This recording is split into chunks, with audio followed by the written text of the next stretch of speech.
कहानी की शुरुआत होती है एक ग्रुप एक्सप्लोरर्स से, जिनकी लीडर है सोफिया, और वो सब पैसिफिक ओशन में मौजूद हैं। सोफिया एक बहुत ही बड़ी फीमेल शार्क लिलीज को तलाश कर रही हैं। अचानक उनके सिस्टम पर एक अलर्ट आता है कि वो शार्क उनके बहुत करीब आ चुकी है। सोफिया तुरंत सभी डाइवर्स को ऑर्डर देती है, नीचे उतरो और शार्क को पीछे से कवर करो। जिसके बाद कुछ डाइवर्स समुंदर में छलांग लगा देते हैं, जिनमें सोफिया का हस्बैंड क्रिस भी शामिल होता है। थोड़ी देर की तलाश के बाद वो एक छोटे मरे हुए व्हेल मछली को देखते हैं, लेकिन किसी को समझ नहीं आ रहा कि वो मरी कैसे। क्रिस उसके करीब जाता है और देखता है कि उसके जिस्म पर शार्क के काटने के निशान हैं। तभी अचानक बहुत सारी फीमेल शार्क्स निकल आती हैं और पता चलता है कि वो सब लिलिस की बेटियां हैं। तभी लिलिस खुद सामने आ जाती है और सब उसे देखकर हैरान रह जाते हैं, क्योंकि उसका साइज पिछली बार के मुकाबले में डबल हो चुका होता है। 2 महीने पहले जब वो सब लिलिस को देखने आए थे, तब उसका साइज 3 मीटर था। अब लिलिस सिर्फ 2 महीने में 7 मीटर लंबी हो चुकी है। सोफिया क्रिस से कहती है कि जल्दी से उसका सैंपल लो, ताकि हम उसके तेजी से बढ़ने का राज जान सकें। क्रिस हिम्मत करके उसके करीब जाता है सैंपल लेने,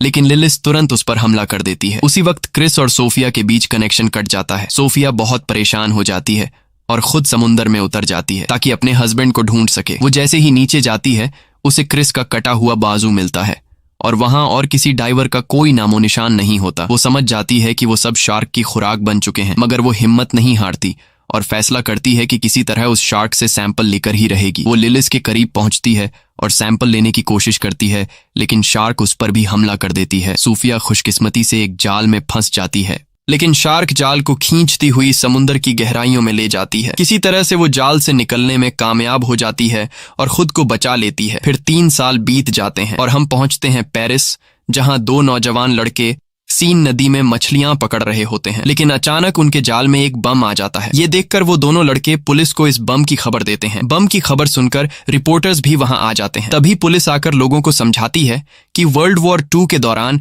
यहाँ शेल्स और मिसाइल्स रखी गई थीं, इसलिए डरने की कोई जरूरत नहीं है। यहाँ अक्सर बम मिलते रहते हैं और जब तक हम यहाँ हैं कुछ नहीं होगा। लोगों को यकीन दिलाया जाता है कि नदी सुरक्षित है। फिर हम पहुंचते हैं व्हेल कंजर्वेशन सेंटर, जहां हमें सोफिया दिखाई देती है। अब सोफिया ने शार्क पर रिसर्च करना बंद कर दिया है और अब वो बच्चों को मछलियों के बारे में जानकारी देती है। लेक्चर के दौरान उसे महसूस होता है कि कुछ लड़के उसका मजाक उड़ा रहे हैं। वो कह रहे होते हैं, कहाँ है वो सैंपल जो तुम्हारे हस्बैंड ने लाया था? क्या वो शार्क उसे मारकर सिर्फ सैंपल ही छोड़ गई? सोफिया बहुत दुखी हो जाती है और लेक्चर छोड़कर बाहर निकल जाती है। तभी एक लड़की नोरा उसे रोकती है और कहती है, मैं तुम्हारी सबसे बड़ी फैन हूँ। मैं तुम्हारे सारे रिसर्चेस को फॉलो करती हूँ, खासकर शार्क वाले। सोफिया कहती है, मैंने वो सब रिसर्च उसी दिन छोड़ दिए थे जब मेरे हस्बैंड की मौत हुई।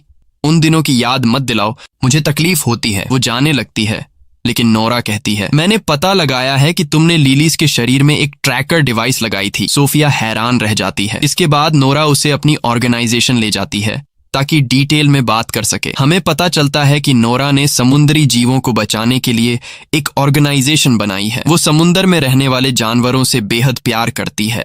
नोरा सोफिया को बताती है कि उसने पिछले 3 साल से लिलीज की मॉनिटरिंग की है और कहती है, सोफिया, तुम्हें ये पता नहीं होगा कि लिली सब सीन नदी में है। सोफिया हैरान रह जाती है और कहती है, ये नामुमकिन है क्योंकि शार्क फ्रेश वाटर में जिंदा नहीं रह सकती। नोरा बताती है कि क्लाइमेट चेंज और पॉल्यूशन ने लिलीज की नेचर को बदल दिया है और अब वो इस माहौल में भी जीने के काबिल हो गई है। हमारे ग्रुप की कोशिश है कि उसे वापस समुंदर में भेज दें, वरना वो किसी भी वक्त मर सकती है। नोरा कहती है, मैं आज रात डाइव करने वाली हूँ, तुम भी साथ चलो सोफिया।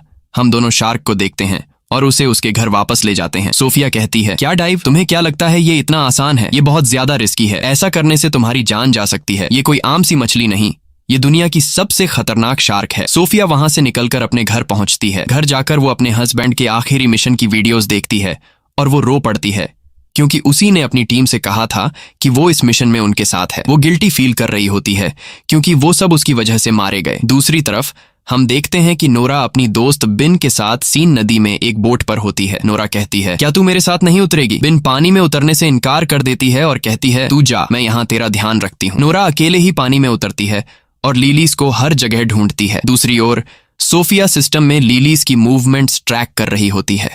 वो देखती है कि शार्क नोरा की तरफ बढ़ रही है, जिसके बाद वो पुलिस को कॉल करती है और बताती है कि नोरा अकेले रिवर के पानी में शार्क को ढूंढने गई है। नोरा अब भी शार्क को तलाश रही होती है। फिर वो एक कार के करीब जाती है जिस पर शार्क के अटैक के निशान होते हैं। उसी वक्त उसे पुलिस के सायरन की आवाज आती है तो वो समझ जाती है कि पुलिस नदी तक पहुंच गई है। वो फौरन पानी से बाहर आती है और भागने की कोशिश करती है, मगर पुलिस उसे पकड़ लेती है क्योंकि इस रिवर में डाइविंग मना है। सोफिया भी उसी वक्त वहां पहुंच जाती है और नोरा को पुलिस के हाथों गिरफ्तार होते हुए देखती है, मगर वो कुछ नहीं कर सकती। पूरी रात वो नदी के पास खड़ी रहती है लिलीज की मूवमेंट्स को ट्रैक करने के लिए।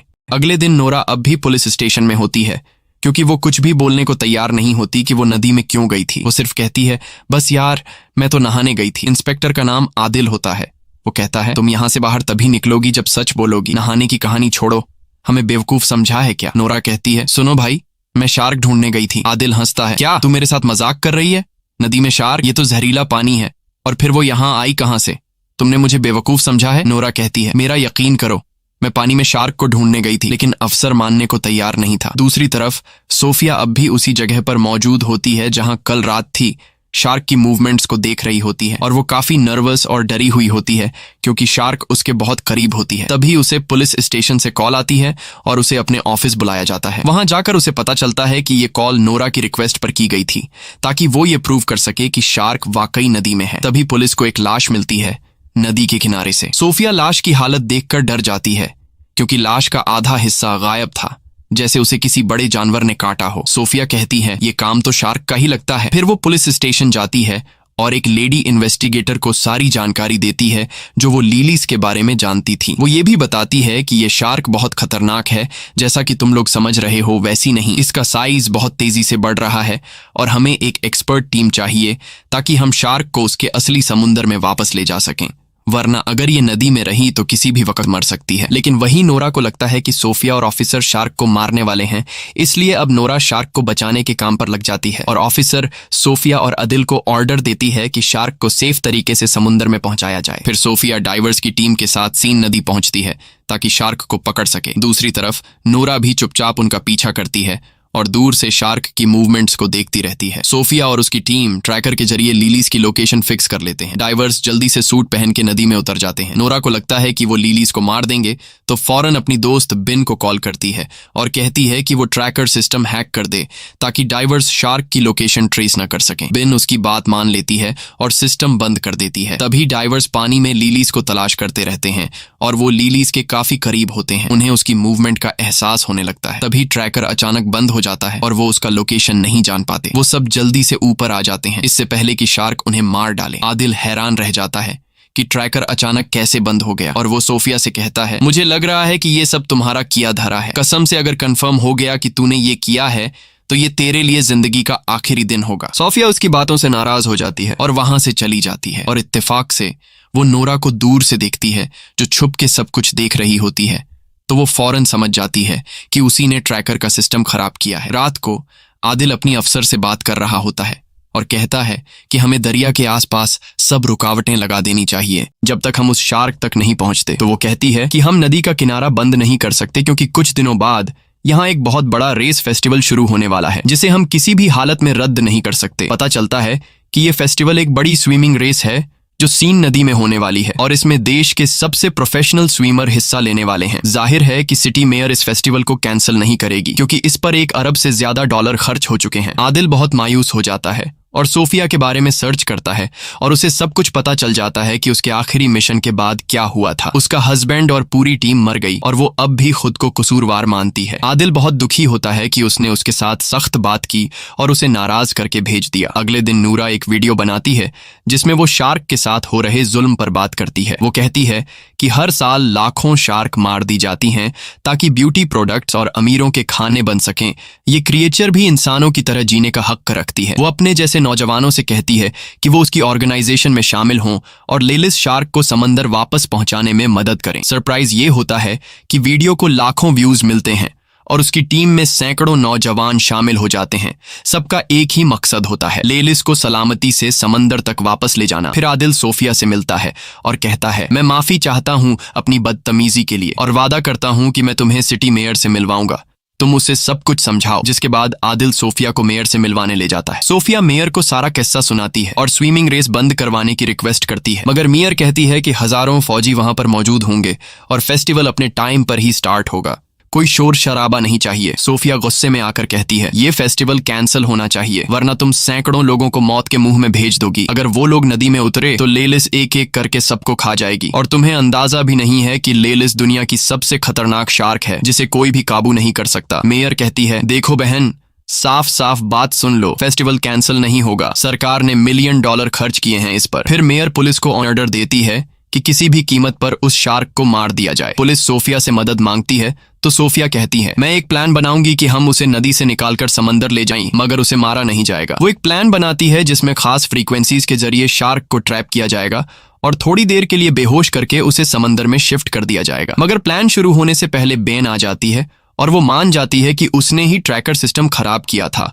और अब उसे पछतावा हो रहा है। लेकिन मसला सिर्फ ये नहीं, नूरा ने लेलिस का लोकेशन ट्रेस कर लिया है और वो आज ही उसे समंदर की तरफ ले जाने का प्लान बना रही है। वो बताती है कि शार्क इस वक्त सीवरेज के टैंक के पास है। वो सोफिया और पुलिस से कहती है कि वो नूरा को रोकें, क्योंकि वहां कुछ नौजवान भी मौजूद होंगे जो नूरा को सपोर्ट करने आए हैं और वो जगह बहुत खतरनाक है क्योंकि वो सीवरेज एरिया बहुत तंग है। सोफिया कहती है, अच्छा हुआ तुमने हमें ये बताया, और वो यकीन दिलाती है कि वो अपनी दोस्त को बचाएंगी। रात को हम देखते हैं कि नूरा, बेन और ऑर्गेनाइजेशन के बाकी लोग सीवरेज एरिया में पहुंच चुके हैं और मिशन के लिए तैयार हो रहे हैं। बेन थोड़ी नर्वस लग रही होती है, जैसे कुछ छुपा रही हो, मगर वो कहती है, मैं बस तुम्हारे लिए परेशान हूँ। फिर नूरा पानी में उतरती है ये साबित करने के लिए कि शार्क इंसानों के लिए खतरनाक नहीं होती। अब वो लेलिस का इंतजार करने लगती है। उसी वक्त सोफिया, आदिल और पुलिस वहां पहुंच जाते हैं और उससे कहते हैं, फौरन पानी से बाहर आओ, मगर वो लड़की जिद करती है कि वो मिशन पूरा करेगी। सोफिया उस पर चिल्लाती है, जो तुम कर रही हो वो गलत है, ये शार्क तुम्हारी सोच से भी बड़ी है, वो तुम्हारा सोनार डिवाइस और तुम्हें जिंदा खा जाएगी। इसी वक्त नूरा के पास एक शार्क नजर आती है। सोफिया फौरन समझ जाती है कि ये छोटी शार्क लेलिस की बेटी है, लेकिन नूरा बहुत एक्साइटेड होती है और शार्क के करीब जाती है और उसे छूने लगती है ताकि सोनार डिवाइस से उसका पता लगा सके। तभी अचानक आदिल पानी में छलांग लगा देता है ताकि नूरा को बचा सके, लेकिन अचानक शार्क गुस्से में आ जाती है और नूरा पर हमला कर देती है और उसे निगल जाती है। उसी समय पूरे इलाके में हलचल मच जाती है और सभी नौजवान डर के मारे वहां से भागते हैं और उनका जो फालतू सा प्लान था शार्क्स को बचाने का, वो इन्हें ले डूबता है। अब हर एक बंदा खुद को बचाने की कोशिश में लगा हुआ था, लेकिन बदकिस्मती से जगह तंग होती है और काफी लोग पानी में गिर जाते हैं और लेलिस और उसकी बेटी उन्हें मार देती हैं। हर तरफ पानी में इंसानों के टुकड़े नजर आ रहे थे। सारा पानी खून से लाल हो गया था। जैसे तैसे करके स्विमर थोड़े बहुत लोगों को बचा लेते हैं, लेकिन ज्यादातर लोग वो होते हैं जिनके हाथ या टांगें कट चुकी होती हैं, यानी वो सिर्फ बचा हुआ शरीर वापस ले आते हैं। फिर सब जख्मियों को पीरिस के हॉस्पिटल ले जाया जाता है, जहां सोफिया शॉक में खड़ी होती है और यकीन नहीं कर पा रही होती कि क्या हुआ। वो रोने लगती है, अपने शौहर और पुरानी टीम को याद करती है। तभी आदिल उसके पास बैठता है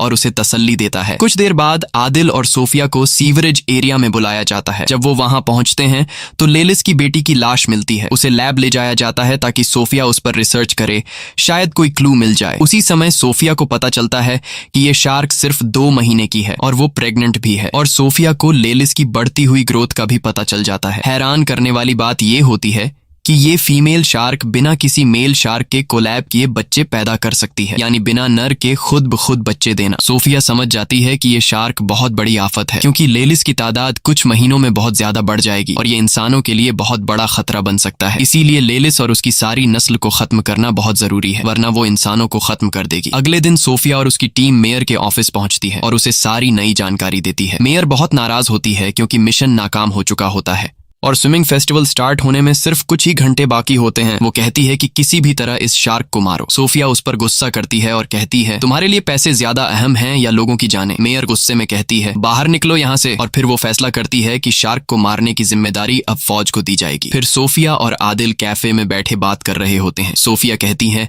अगर फेस्टिवल को ना कैंसिल किया गया तो बहुत बड़ी तबाही हो जाएगी, क्योंकि मेयर पैसों की भूखी है और मुकाबला हर हाल में कराएगी। आदिल कहता है, चलो मिल के दुनिया बचाते हैं। वो दोनों प्लान बनाते हैं कि वो मेयर के बिना शार्क्स को मारेंगे। फिर आदिल अपने दोस्तों से बात करता है और उनसे मदद मांगता है। सब दोस्त राजी हो जाते हैं और एक टीम बनाते हैं। पहला काम ये होता है कि 2 बम एक्सपर्ट्स को बुलाया जाए ताकि वो पानी में डायनामाइट लगाए और उसी से लेलिस को मारा जाए। फेस्टिवल के दिन सोफिया, आदिल और पूरी टीम नदी में गोता लगाती है और शार्क्स की तरफ बढ़ते हैं ताकि बम खास उनके घर में लगा दें। उधर मेयर मेला ओपन कर रही होती है।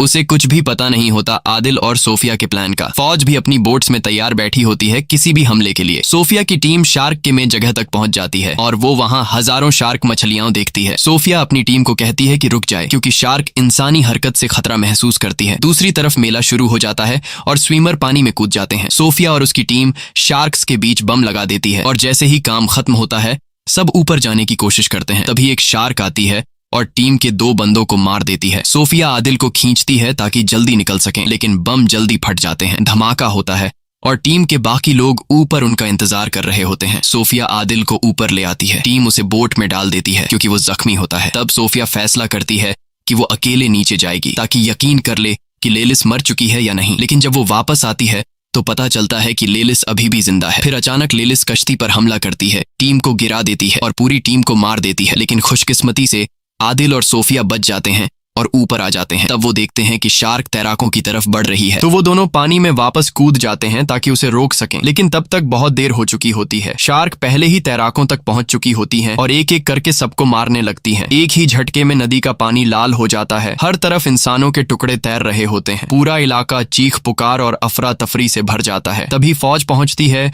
और लेलिस पर गोलियां चलाती है, लेकिन उन गोलियों का उस पर कोई असर नहीं होता। सबसे बड़ा खतरा ये होता है कि नदी के नीचे कई बम पहले से लगे होते हैं। अगर कोई गोली उन पर लग गई तो पूरा शहर उड़ जाएगा। और फिर वही होता है, एक गोली बम से टकरा जाती है और जोरदार धमाका होता है। पूरा शहर तबाह हो जाता है। धमाके की वजह से एक भयानक सुनामी आती है जो पूरे शहर को बहा ले जाती है। कई लोग डूबकर मर जाते हैं, जिनमें सोफिया और आदिल भी होते हैं। सोफिया पानी की सतह पर आती है और बेहोश आदिल को देखकर किसी सुरक्षित जगह ले जाती है। दोनों एक लोहे के बड़े टुकड़े पर चढ़ जाते हैं। कुछ देर बाद आदिल को होश आता है और वो पूछता है, हम कामयाब हो गए? शार्क मर गई ना? सोफिया उसकी तरफ देखती है। उसकी आंखों में आंसू होते हैं, लेकिन वो कुछ नहीं बोलती। आदिल चारों तरफ देखता है और सदमे में चला जाता है। पूरा पेरिस शहर डूब चुका होता है और हर तरफ शार्क मछलियां तैर रही होती हैं।